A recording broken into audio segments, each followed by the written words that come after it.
Open your hearts and your minds to Mike. I love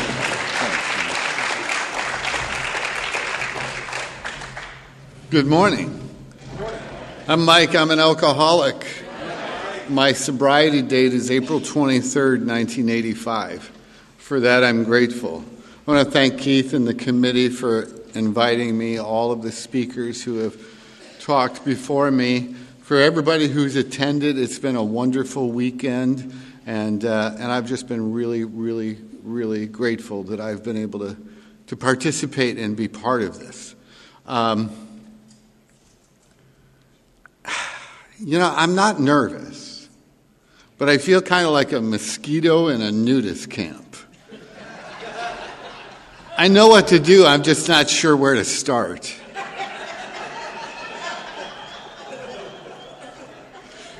So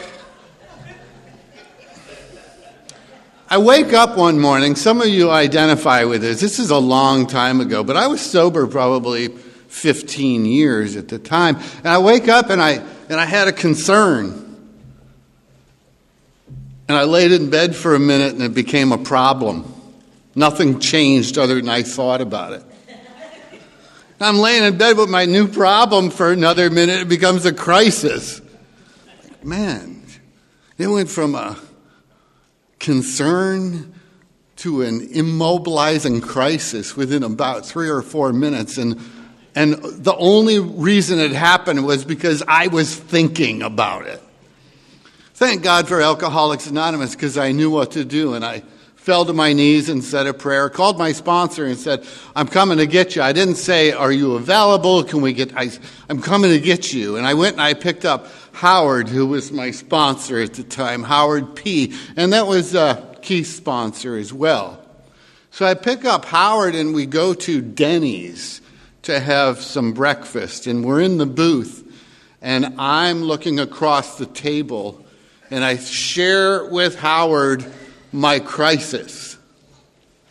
And he looks back at me and he's got his hands flat on the table and he says, your life is in divine order, unfolding into goodness.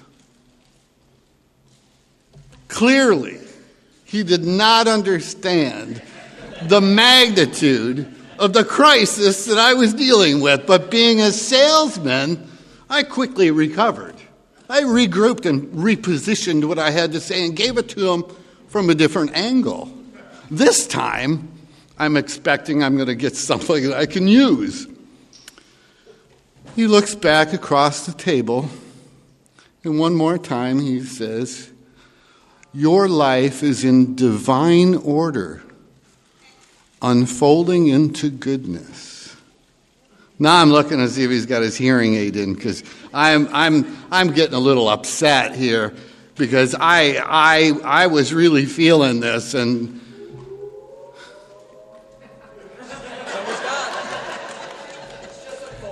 the Spirit comes upon us.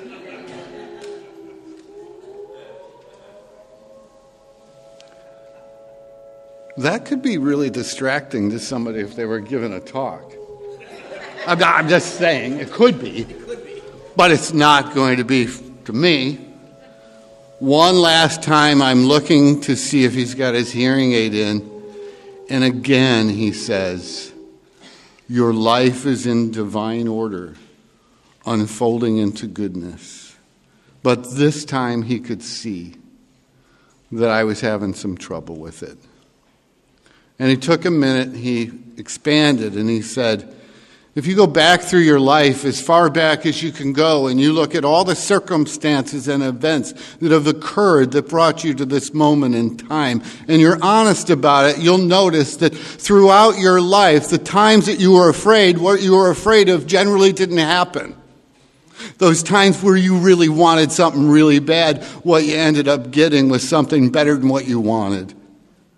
And he said, and the reason why is because throughout your life, through all the circumstances and events that have occurred, God has been pulling a golden thread.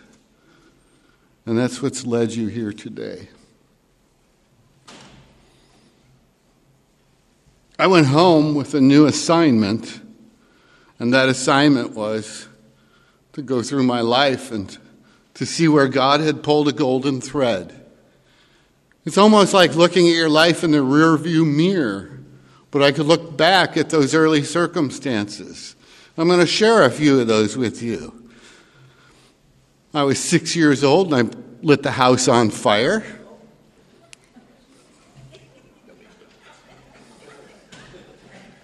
Yeah, the house is burning down. The police are, the fire department, they're kicking the door in. We had 7 kids in our family.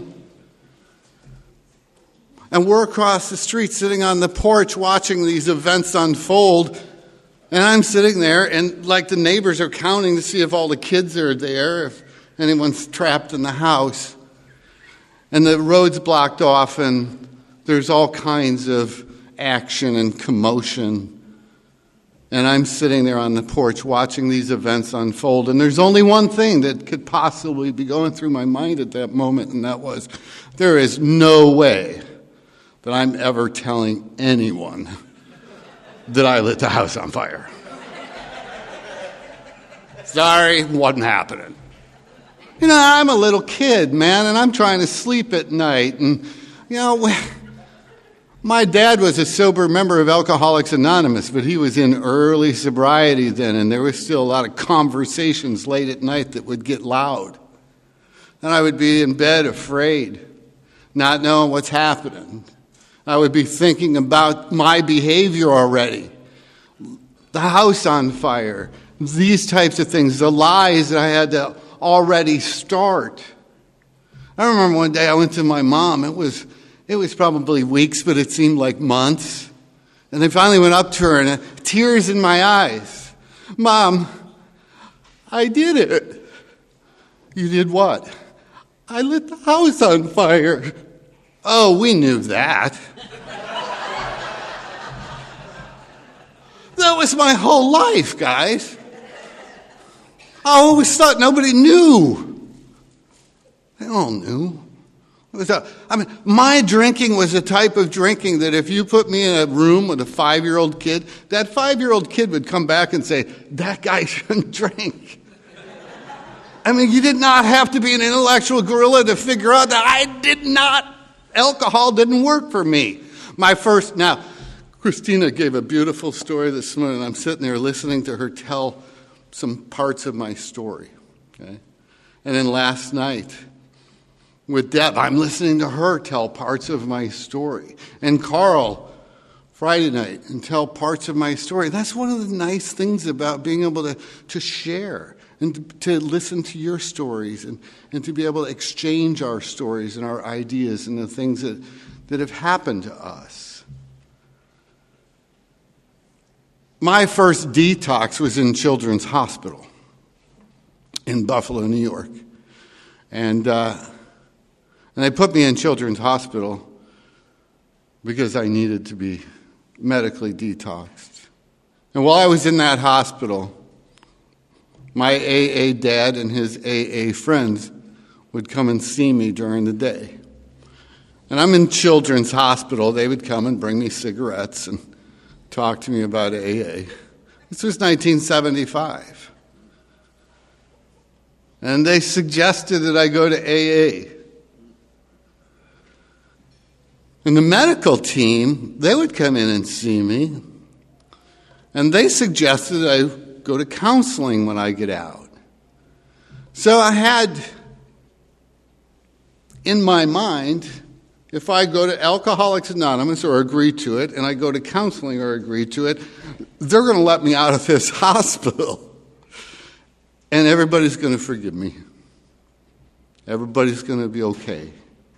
Everybody's going to understand that this was just a bad ride, just a short little, inconvenience. I didn't mean to cause people all of the anxiety and worry and frustration that I was causing them. So they let me out of the hospital. I went to counseling, and I really liked counseling because the counselor and I were smoking weed together. And I'm like, is it Tuesday? Went to my first meeting of Alcoholics Anonymous. I mentioned my dad was an AA member. My dad was a real AA member. My dad was in the deal. His sponsor came in 1941, and he was on the committee in Cleveland for the first international convention. So my dad's sponsor and he were always together. These were wonderful, service-minded guys. They 12-stepped so many people. They would go into the courtroom on Monday nights, and the judge would give them, assign the guys that were DUIs to my dad and his sponsor, and they'd take them to meetings. The New York State Police would drop people off on our sun porch and put them to bed, and my mom would make meals for them, and my dad would take them to meetings. And that's how I grew up. I grew up seeing the effects of Alcoholics Anonymous. I loved AA. I absolutely loved AA my whole life. I never had a problem with AA. I saw families being restored. I saw what was happening in our family. I got to eat some amazing donuts and steal cigarettes from these guys and all, because we'd come home from school and the house would be full of people, or there might be, two or a family. It was always going on in our home. And my mom, she passed away with 49 years in Al-Anon, and she used to love to tell this story that there was a drunk sitting at the kitchen table. I mentioned we had 7 kids. There was one girl and my sister Mary, and she was a couple years younger than me. So she was probably around 10 years old at the time, and there's a drunk sitting at the table when she was getting ready for school, and he's moaning and doing what we do when we're nursing a hangover. Oh, I feel so bad. I'm so ashamed of myself. Oh, this is horrible. I can't believe this happened. Oh, I'm just so... And my little sister finally looks at this guy and says, "We've seen way worse than you."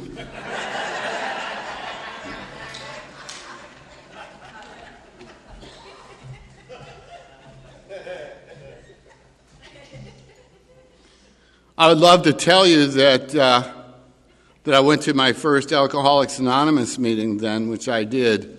That was 1974, 75. And I went down into the bottom of the police station where the meeting was held on that Friday night at 9 p.m. And I knew everybody in the room because they had been to my house so many times. And I thought that they might just think that my dad brought one of the kids along. So I kind of snuck in there, and I get there, and the ceilings are low, and there's long tables, and the room's full of smoke, and the donuts and coffee are over on the table on the side, and I sit down in my chair, and I'm nervous, and I'm sick, and I'm scared. And they go around the room, and Bob says, "I'm Bob, and I'm an alcoholic," and Art says, "I'm Art, I'm an alcoholic," and Dorothy says, "I'm Dorothy, and I'm an alcoholic," and it came to me, and I said, "I'm Mike. I'm a problem drinker with alcoholic tendencies." Man, there is no way I wanted to be an alcoholic. Now, I didn't know why I didn't want to be an alcoholic until many years in several inventories. But what I found out was the reason I didn't want to admit that I was an alcoholic at that time, I'm 15 years old, and I hadn't even been on a date yet. And I started thinking, I can't quit drinking the rest of my life. I can't do this the rest of my life. These people are getting sober. Guys, they were in my house. I'd see the same people over. I knew they were staying sober the rest of their lives. And I just, that was overwhelming to me. And I thought I was different than you. And I was younger and I was smarter. I mean, I had to be smarter because you guys were saying stuff like it's the first drink that gets you drunk. And I'm thinking, man, they call themselves alcoholic? I mean, that's insane. And my old man would say things to me like, well, if you got killed by a train, would it be the engine that killed you or the caboose? And I'd be going, well, why am I on the train tracks, for God's sake? I needed more information before I could give them a good response. So for the next 10 years, I went to Alcoholics Anonymous on a regular basis. And I sat in your meetings. I would sit at the table. And I would think about how I could kill myself. Because every time I stopped drinking, I got worse. I never got better. Stopping drinking was absolutely the most horrible experience that I'd ever had. And coming into Alcoholics Anonymous meetings, I thought it was, you don't drink, You sit down at the meetings and you listen, and then you're happy. And all good stuff happens, And I was watching it happen in your life. I was seeing people come in after me, getting medallions and chips and plaques and birthday cakes and jobs and all parades, all kinds of stuff. I was just getting a resentment. 10 years, I didn't get 30 days of continuous sobriety in 10 years. Those early meetings that I went to, and they told me their stories. They told me that in a general way what was like and what happened and what it was like today for them. And I began to listen to your stories. And then as I was attempting to try to have some sobriety, a lot of the things that you told me you had experienced began to happen in my life. I began to show up in places that kids from my neighborhood don't show up in. I began to disappear for periods of time in blackouts, not know what happened, not know where I was, wake up and just sick. I remember one time they were putting me into the psychiatric hospital. I'd been to the hospitals and detox centers. I'd never been to treatment, but, they're putting me at the girl's doing the intake for the psychiatric hospital, and I'm looking at her, and she's asking me questions, and I was probably about 21 at the time, and she was a couple years older than me and kind of cute, and I'm thinking, so I try to explain to her that a life with me would be a good move on her part. Okay? In the psychiatric hospital. When I got to step 2, it wasn't really difficult. There wasn't much of a battle. Oh, my God. Probably the most prestigious event in my life, the thing that was the most meaningful before my actual sobriety day to me. I got to tell you, I grew up in a home with 7 kids, and I'm the middle child, and I don't blame anything on that, but I had bad influences, my older brothers, and I got to be a bad influence for the younger ones. And, it was crazy growing up. It was. There was a lot of dysfunction in our home, even with a sober member of Alcoholics Anonymous and my Al-Anon mom. There was just all kinds of craziness in my house. And I would come into AA with the intentions of being sober. Now, I never woke up and thought, well, I'm going to go out and take from people today and I'm going to ruin their lives. And I'm going to lie about it.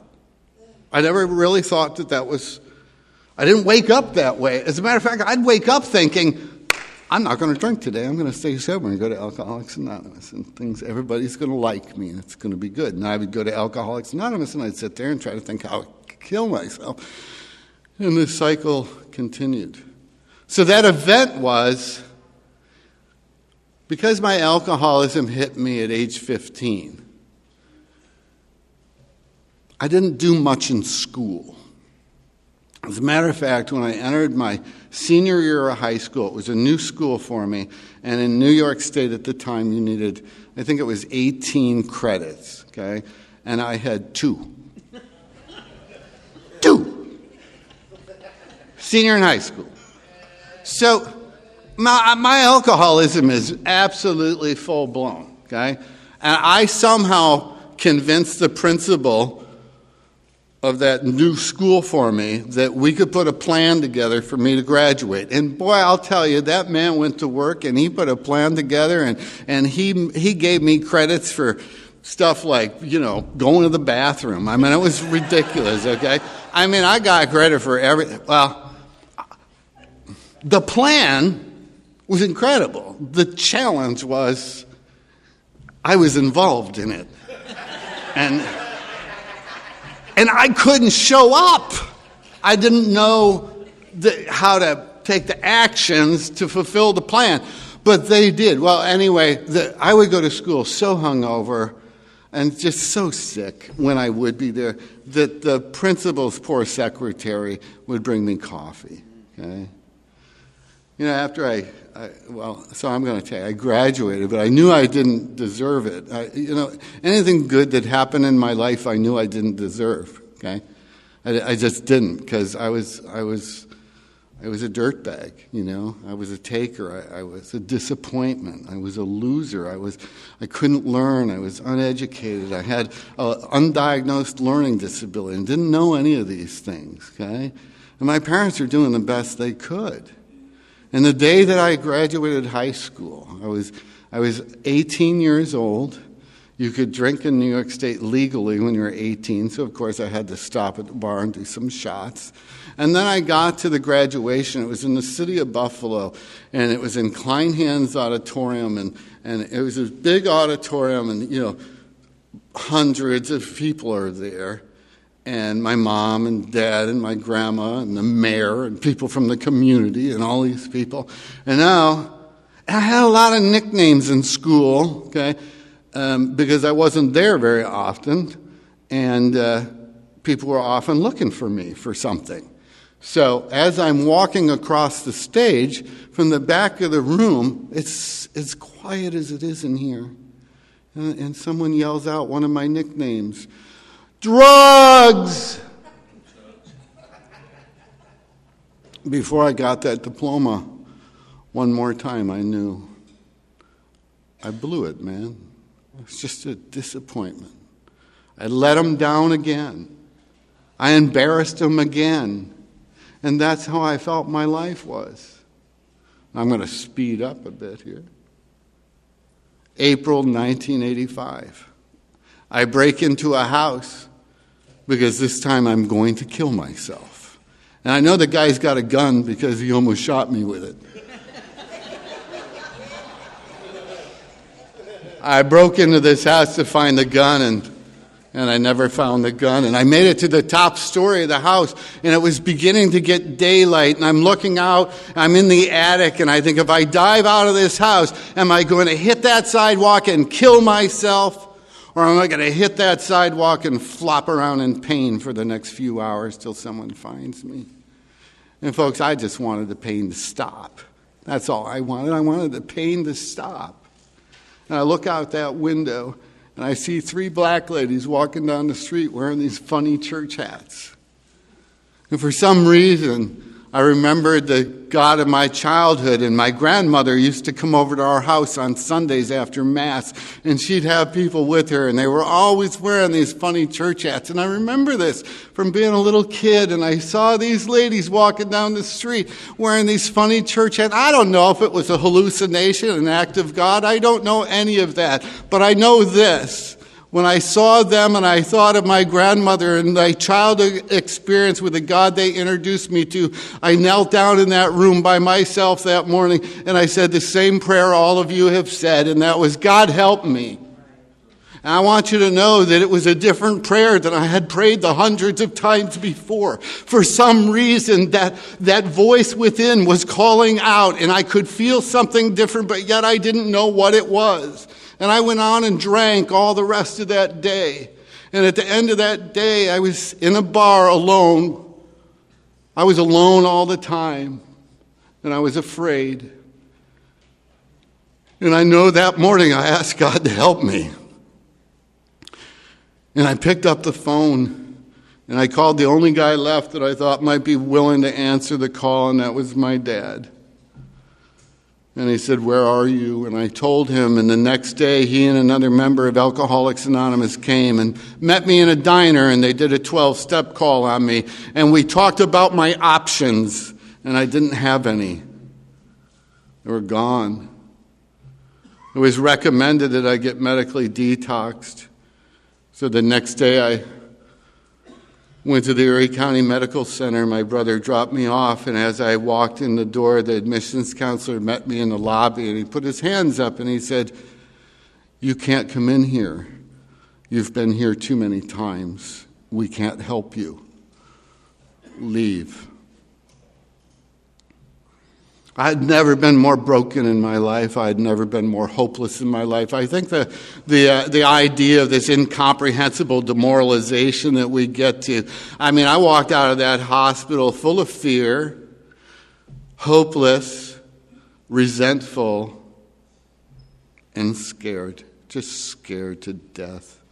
And I walked out, and where my brother's truck was, there was a taxi cab, and I got in the taxi cab, and I said, "Take me to a bar." Because you see, that was the only answer I had. I didn't have another answer. I'm in the bar and I'm having a drink. It was a beautiful sunny day, and the door was wide open. And the city bars are close to the streets, and a bus pulled up, and I looked out that doorway, and there was a woman who fell to the ground. An elderly lady fell to the ground. I walked out of that bar, and I helped that lady get onto the bus. Now, I've never had to go back for that drink.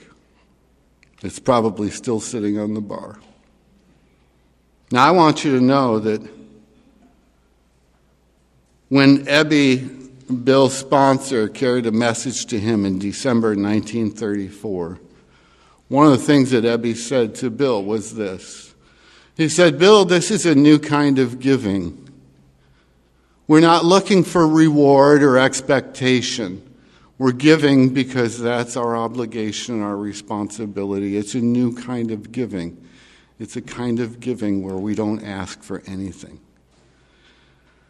Many years later, I was doing some writing, and I've always been fascinated by Bill Wilson and his life and his work and what he did throughout his life for all of us.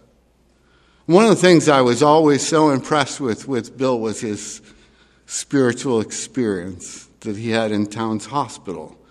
And I shared it the other day, but I'm going to because some of you weren't here. Bill's sponsor, Ebby, stopped in one morning to see Bill, and Bill invited him into the room and said, "Ebby, what was that simple formula that you shared with me just a few weeks ago at my house?" And Ebby said, "Bill, you have to be completely deflated. You have to be licked. You've got to be done. You have to believe in some sort of God, even if you just try it as an experiment."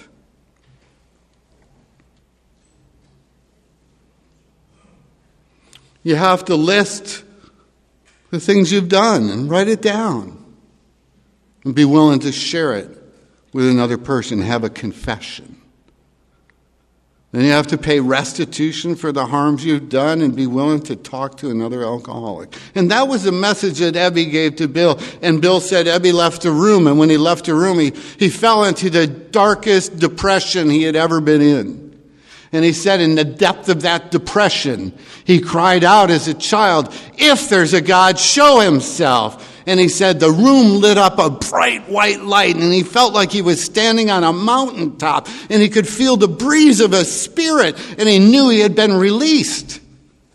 Man, what a spiritual experience. And I'm studying this man's life, and I'm thinking, why didn't I get one like that?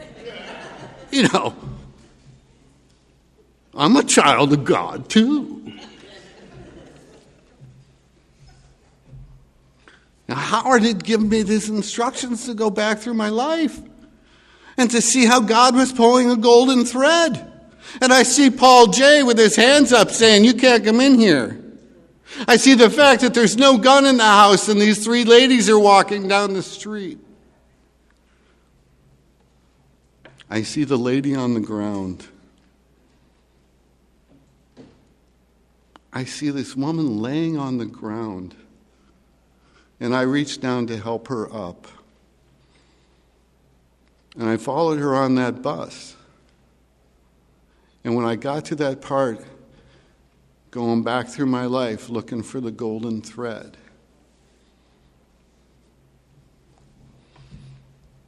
I had to ask myself some questions. Why didn't you kick that lady and take her purse and run? Because that's the kind of punk you had become. Something happened. Something happened. See, I knelt down in that room and prayed, and yet a day later, something that had never occurred in my life was happening. I have to tell you something. I believe Alcoholics Anonymous was born in my heart at that moment. See, I think I think when I did something for this woman who could do nothing for me, and I didn't take from her, I believe the magic and miracle of Alcoholics Anonymous happened in my life. Like that. My old man didn't know what to do with me, so he remembered a friend he had in Texas. This guy's name was John Carlton, Big John. And he called John up and he said, John, I got the kid here and we don't know what to do with him. And John said, send the kid down here for a couple weeks. We'll see if he wants the deal. He always called AA the deal. Okay?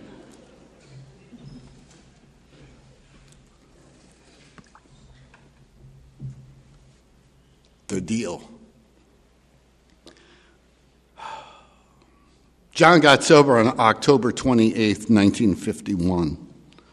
John's sponsor got sober in September 1941. His name was Dick Marine, and Dick's sponsor was Bill Wilson. I didn't care. I didn't care. The night I get to Texas, and John lives in this little town in the middle of nowhere called Bangs, Texas. Okay? I don't know what the population, I should look it up sometime, but it's probably somewhere between 500 and 1,500. I mean, it's a very, very small community. And he invites me there for 2 weeks. Well, the night that I got there, we went to a meeting. And we get back from the meeting, and my memory is John's a big guy. He's got snow white hair. He'd gotten sober in 1951. This is 1985. This guy's an old timer, man. He's like 80 years old, too. Smokes a cigar all the time. He's Mr. AA. And he looks at me and he says, how long you been around the deal, kid? Man, with as much ego as you can have when you weigh 90 pounds, everything you own is in a cardboard box, and you're wearing someone else's pants because you stole those. I looked back at him and I said, about 10 years. He says, kid, I don't know if you've got the guts it takes to make it. He said, in this deal, we can show you by living proof how you never have to live this way again. And if you want to drink, if you want to stay sober, I'll go to hell and back with you. And if you want to drink, you can go to hell alone. I'm thinking, where's welcome to Texas? And he looks at me, looks through me, and he says, you are nothing but a thief. Maybe not the kind of thief that'd kick in a joint or steal from his mother's purse. He knew my story. He says, you are a worse thief than that, because you stole from those you love the most their right to happiness. I'm going to say that again. He said, you and me and every alcoholic have become nothing more than thieves of the worst kind because we steal from those we love the most their right to happiness. I think I felt like Bill when Ebby left the room that morning. I felt like I was sitting in the darkness and I was scared and I was alone.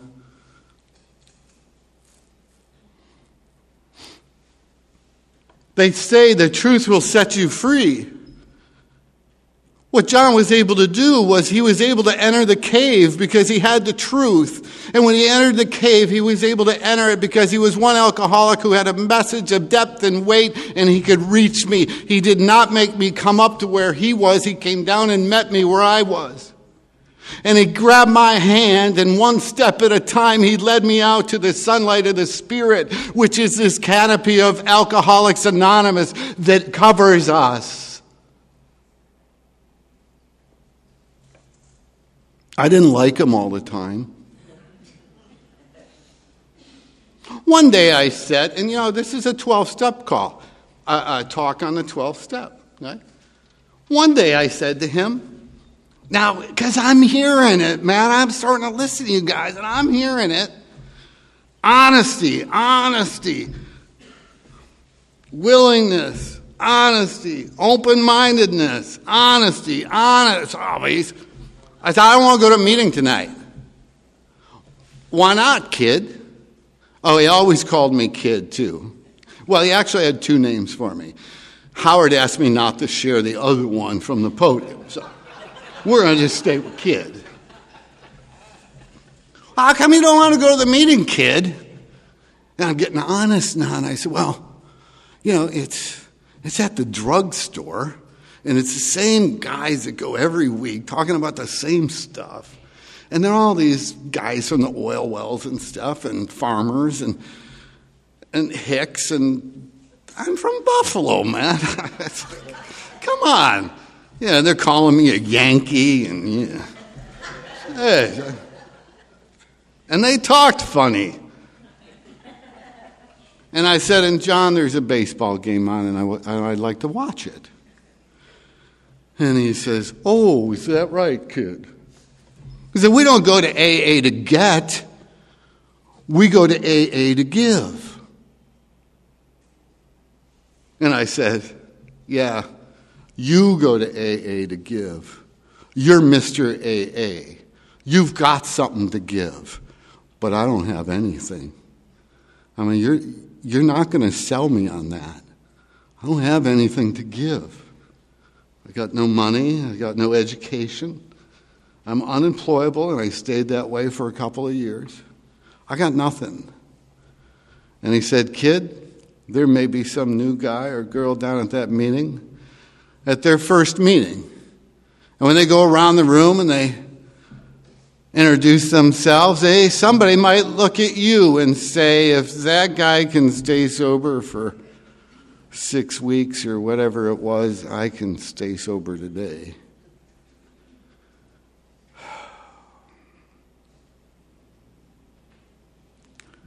So for the last 37 plus years, I just celebrated 38, I've been trying to come to give. Okay? Just been trying to come to give. And what do we give? Well, in the beginning, I shared this the other day, I was one of these guys that would cheer up this room by leaving. I could get a 7-word sentence together and 3 of them would start with F. That was the extent of my vocabulary, okay? It was like somebody licked all the red off my candy. I had a bad attitude about myself and life. I was resentful at everybody, and I was hateful toward most, okay? I wasn't sure that Alcoholics Anonymous would work for me because I had been attending meetings for 10 years and never got 30 days sober. I wasn't sure about this deal. I needed somebody to whack me in the head with a club or something. And here, this spiritual thing is happening for me. And I'm trying to understand it while I'm going through it. And you can't. Okay? You can't. And I'm hopeless. And I'm here in Texas. And now he's telling me I have to be an example. And I'm saying, no, I'm going to get even with those people. You'll see. I'll get even with. They did this to me. I was still playing this victim role.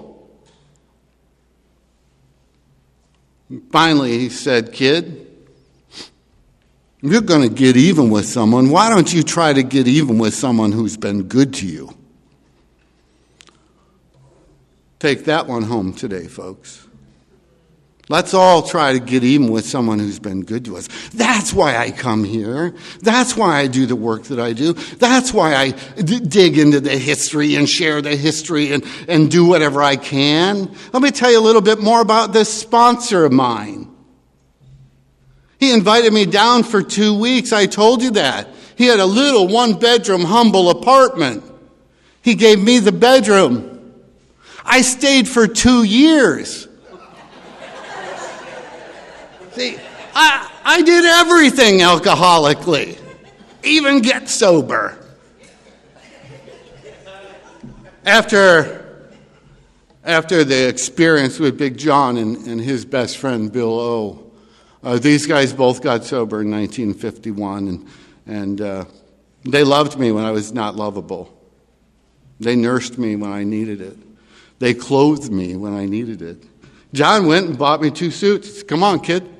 He took me to a clothier, and they measured me, okay? And he ordered me 2 suits. And he said, kid, if you're going to hang with me, you're going to try to look good. And he said, and if you don't make it, your mom and dad need something to bury your ass in. There was always a very seriousness about the program with John. And we traveled. I went through the steps with him, and we traveled a lot. And he would read to me from AA Comes of Age, or As Bill Sees It, or Dr. Bob and the Good Old Timers. And then he'd quiz me. What's Dr. Bob's address, kid? It was AA School on Wheels. That's what it was, man. It was AA School, and I'm so grateful. And then over at the Midwest Tape Library, they had all these tapes, all these artifacts, all this history. And they started teaching me the history of Alcoholics Anonymous, 1 cup of instant coffee at a time. And, Bill and Arbutus, and man, I gotta tell you guys, 2 years, I'd say to John, don't you think I should go get a job? And he'd say, kid, if you get a job, you're going to get a paycheck. You get a paycheck, I'm going to have to come find you. See, sponsorship is so important, folks. It's so important because many times, often, the sponsor will see us before the trouble happens. And they can help guide us along that because of the experience that they have. And the greatest thing that these folks did for me is they gave me encouragement. See, John would say, kid, can you make me breakfast today? And I would say, sure. He'd say, could you make me a couple of eggs and put some yolk on it? Okay? And I'm like, all right. And I'd fry up some bacon or some sausage, and I'd cook these eggs for him and throw them on a plate and give him a cold piece of toast. And he'd go around the whole day saying, this kid is a cook. This kid is the best cook I've ever had. This kid is he made me the best breakfast I'd ever eaten. One day he said, kid, could you make me spaghetti and meatballs? I grew up in Buffalo, man. I can make a snowball better than anybody, as good as anybody in this room. Okay? And I watched my mom make meatballs before, and my grandmother, and they were Italian. And I knew that there was hamburger meat, bread, and eggs. Okay? So I went to the store and I got a loaf of bread, a pound of hamburger, and a dozen eggs. And I put it all in a bowl, and I mixed it all up. Okay? And I'm telling you, I made these meatballs, and they were white, and they were just they glistened, okay? I mean, seriously, these were glistening meatballs. And I cooked them in the bacon grease that was still on the stove from the morning, okay? Because I hadn't yet learned that you clean up after yourself. See, sobriety came incrementally, okay? Very little at a time. It wasn't like, boom, put this kid up behind the podium. No, that was not happening, okay? Oh, my God. He ate these things. I mean, they look like snow. He probably ate like a dozen of them, and for 2 weeks, okay? I mean, he's like grabbing people in the groceries. Come on over here. I want you to meet the kid. This kid is a cook. You think I wanted to be around him? I loved being around. One time, so Bill O'Neill, okay, and Bill had got one arm and one eye, okay? He lost an eye in a car accident, and he lost his arm in another car accident. I often say, I think he had a driving problem, too. Anyway, so one day, John says to me, hey, Bill's not feeling well, but he's got to go record a conference in Casper, Wyoming, and he'd like you to go with him. I'm thinking, okay. And he says, and he wants you to drive him. And I said, great.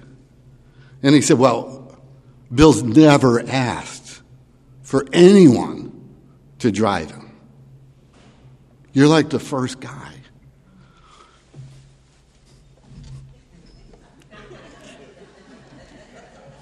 They're beginning to recognize my talent. I mean, seriously. So we take off, we go, and Bill's driving, okay? And Bill keeps driving. And he keeps driving. He had no intention of me driving. We're going through Denver, Colorado, and it's snowing, okay? And he's lighting his pipe, okay, with a lighter, okay? Driving with his knee. It's snowing, okay? He's got one arm and one eye, okay? And he's glaring at me to see the reaction, and I'm having a new experience with my higher power. Now, you think that's funny, okay?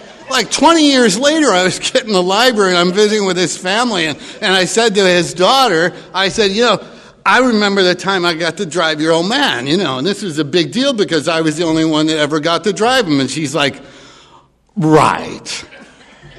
She's like, everybody drove him. I'm like, you are ruining my story. I swear some of the times these old-timers, they were entertaining themselves. Okay? They were having a blast with us new pigeons, and watch. I remember I went to Bill. Why did they call me a baby? Because in Texas, you're not a pigeon, you're a baby. Why did they call me a baby? And he said, well, maybe because you're drooling and spitting up on yourself all the time. Oh, okay. Now I understand. I got back to Texas. We were on one of our trips, and I said to John, I was invited to move to Arizona and be with an AA guy, and he was going to give me a job as a laborer with his construction company and give me a bed to sleep in until I was on my feet. And John said, I think that's a good idea, kid. And I moved to Arizona in July 1987.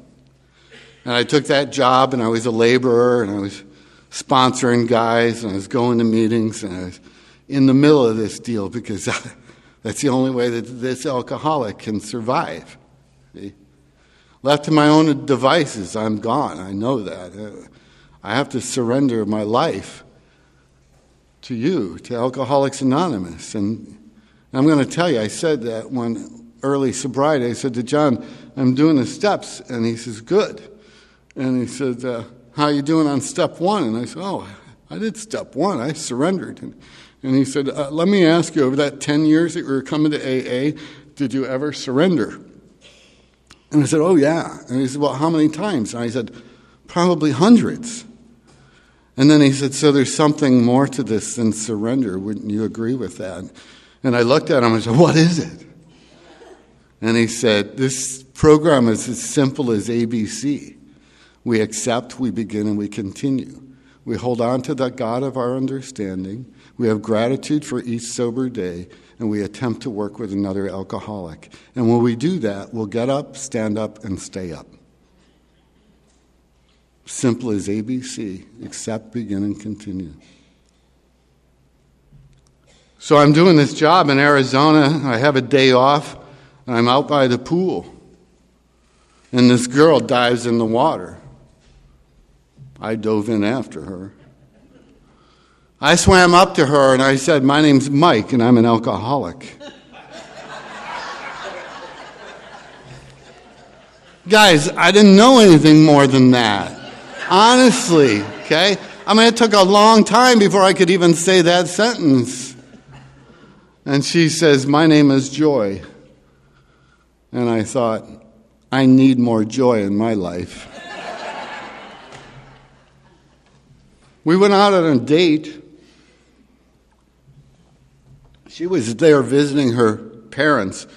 She was living in Michigan, and she had a little break from school and was getting ready to go back the next week, but agreed to go on a date with me. And we went to a Chinese restaurant, and she got her fortune cookie, and it said something like, you can trust the man you're with, his love is true. 4 months later, we were married, and this past December, we celebrated 35 years.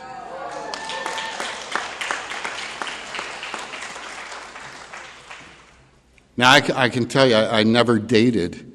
You see, when alcoholism and the other things I did entered my life, those things never happened. See, I didn't get to experience the things that many teenagers get to experience and young adults. I missed that part of my life. I'm living a lot of that through my kids and my grandkids, okay?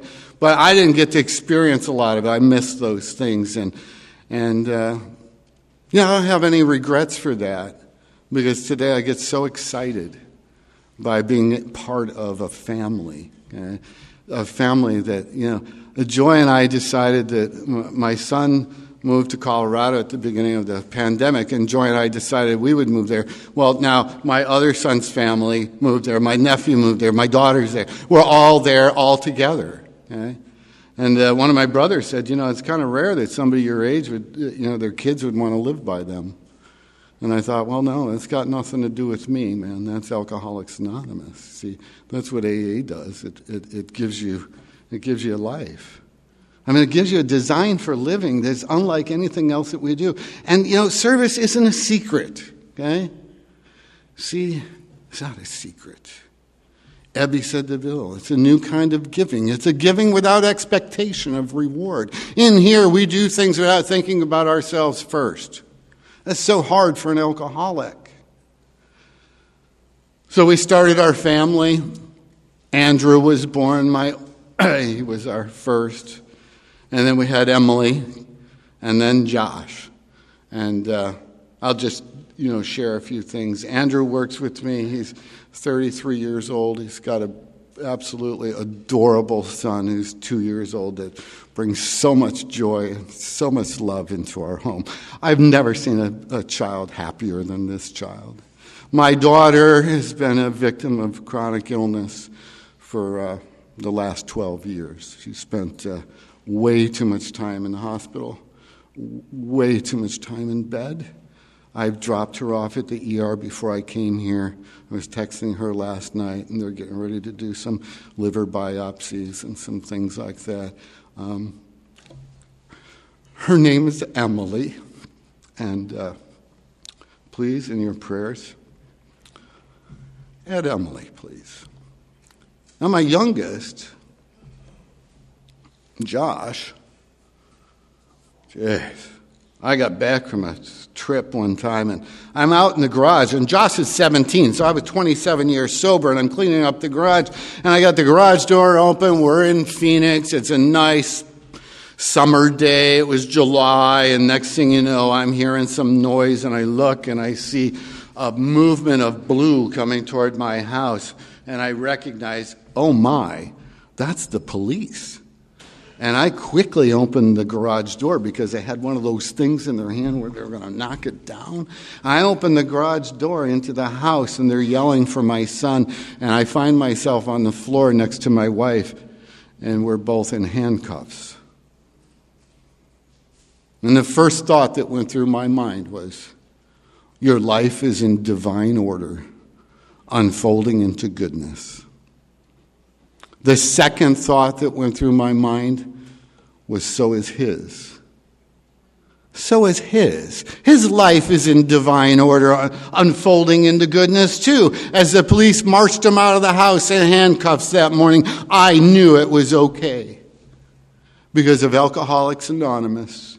And AA people surrounded him. They lifted him up. They dragged him to meetings, and they did what we do. And they let me be his cheerleader. You see, I got to play a new role. I didn't need to be the coach, the captain, or the parent. I didn't need to be the sponsor. I needed to be the cheerleader. And that's what I became. And I've learned from sponsorship that sometimes the best sponsor I can be is to be the cheerleader, okay, for the men that I work with, but certainly for my family. And Josh is sober today. It has an absolutely amazing life, just amazing life, okay? And I look at my family and I think, wow, Alcoholics Anonymous, what you've done for me and the opportunities I've had. And if you're sitting there this morning, you have a dream or a thought or an idea or a hunch or an inspiration, follow it. Follow it.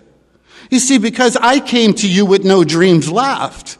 I didn't know how to dream anymore, and I started to hear you, and I started to learn how to dream, how to want some things, and I started saying, how do I do this? And you guys said, you can do it. You can do it.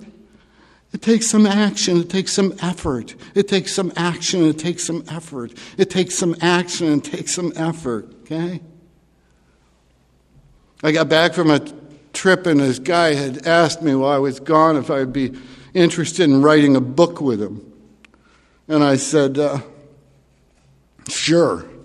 Well, he didn't know I was a dude that walked across the stage and they yelled drugs when I got the diploma that I didn't deserve and that I couldn't spell. And I didn't really have a good working knowledge of the English language.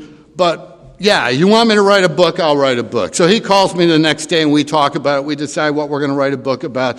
And next thing you know, I get a check from the publisher. I'm like, wow. And I go see Howard, and I'm like, dude, they paid me to write a book. I spent the money.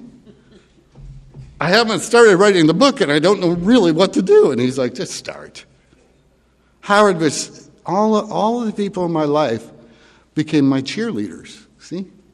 That's why I want to be the cheerleader. Because they became my cheerleaders. They gave me the encouragement and the love and the support I so desperately needed because I was still a victim of my own delusions. Like, I can't do this. I'm not worthy of this. I don't deserve this. I'm not smart enough. They're better than...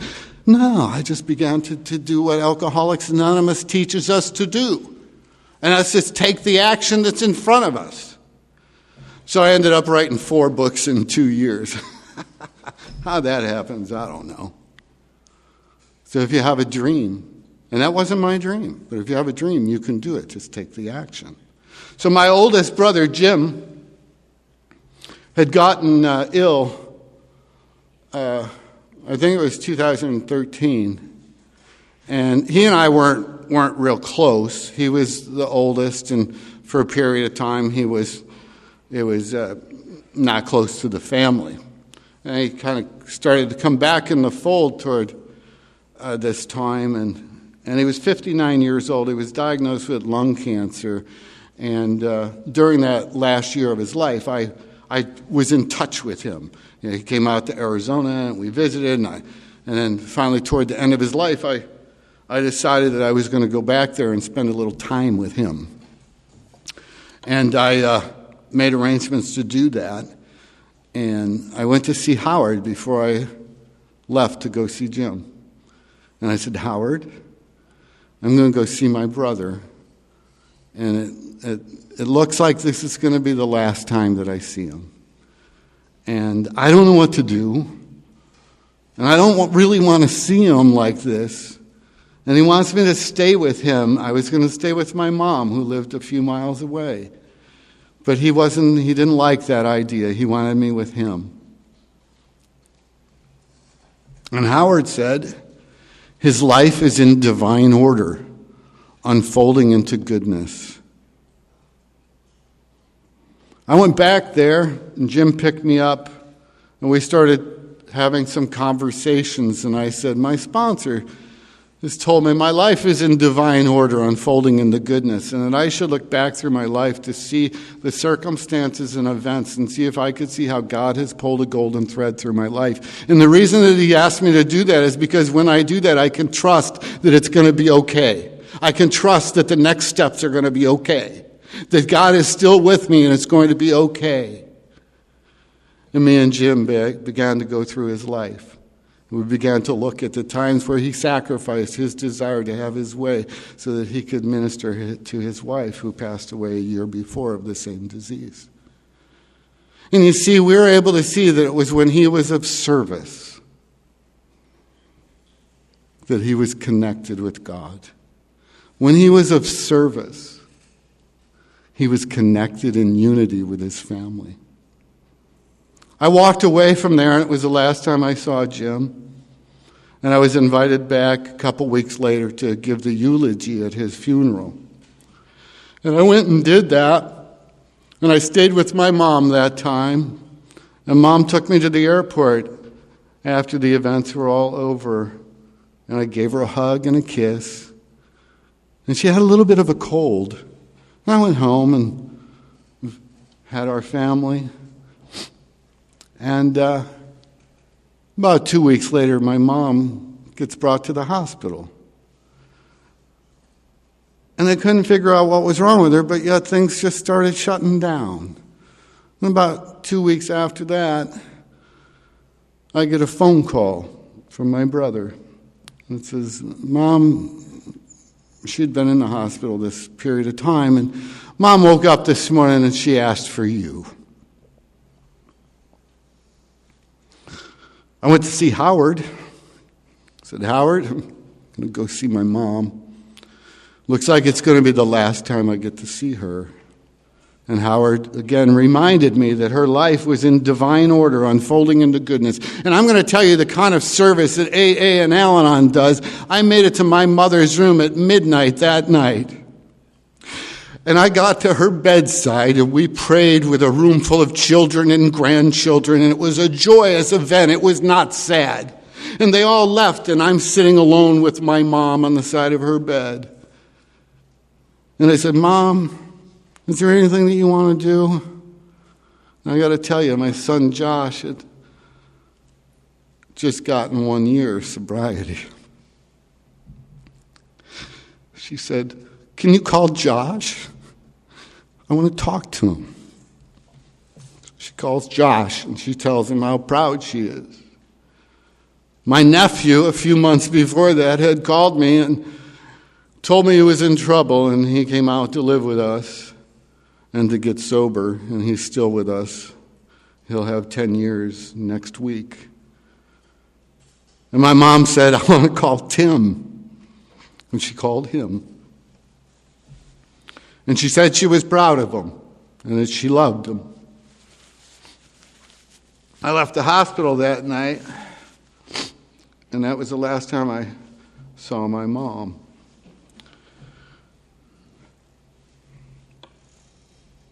We were doing all the funeral arrangements and stuff, and I'm talking to people because I was getting all kinds of calls from my AA friends and family. And my sister-in-law overheard the conversation when I was saying to someone, I don't know why my mom wanted me here. We had no unfinished business. And she came up to me and she said, she didn't want you here for her. She wanted you here for us. When I left Buffalo in 1985, there was absolutely nobody who wanted me there for them or any other purpose. And it's only because of Alcoholics Anonymous, the big book of Alcoholics Anonymous, sponsorship, leadership, guidance, personal sacrifice, that I'm able to be a restored human being. It wasn't like I was trying to get back to this place I had. I grew up in Alcoholics Anonymous. You guys taught me everything. Okay, everything. I had a blank slate of nothing but disaster when I came here. So Dr. Bob, in his last talk, which was in July of 1950 at the International Convention in Cleveland, and during that time, Dr. Bob was very ill. And Dr. Bob was a man of a few words. And he said, if you took Alcoholics Anonymous and you simmered it down to just two things, those two things would be love and service. Now, we all know that service is love in action. Now, I'm not going to tell you that Dr. Bob could have simmered it down to one thing, and that one thing be love. But that's how I look at it today. You see, because throughout my life I've tried to get an understanding of this God, and this closest understanding I can come to of God is love. God to me is love. And how do I see God? I look for acts of kindness. And when I see an act of kindness, it's my God showing his face to me. How can I miss standing at the door and saying, welcome? A bell is not a bell until we ring it. A song is not a song until we sing it. Love wasn't put in our hearts to stay. Love is only love when we give it away. Folks, AA is only AA when we give it away. Let's try to get even with someone who's been good to you. God bless you.